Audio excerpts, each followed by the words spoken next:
పనే దైవం అనుకుంటే నీకు ఏ దేవుడు అవసరం లేదు. స్పెషల్గా దేశానికి సేవ చేయని అవసరం లేదు. 10 మందికి తిండి పెట్టాలి. సొసైటీని సీరియస్గా తీసుకోవద్దు. లుచ్చాలు లఫుట్లు తప్ప ఎవరున్నారు అక్కడ? పని చేసుకో, దాచుకో, అమ్మ నాన్నని నాన్న వాళ్ళని చూసుకో. అలా ఆకాశంలోకి చూడు, పక్షులన్నీ మైగ్రేట్ అవుతున్నాయి. ఈ సమ్మర్లో నువ్వు మాత్రం ఇక్కడ ఏం పీక్తావు?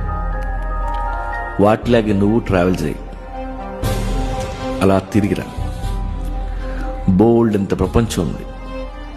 ఎన్నో చూడొచ్చు, ఎందరినో కలవచ్చు. అనుక్షణం బతికితే చాలు, అదే జీవితం. ప్రేమించటం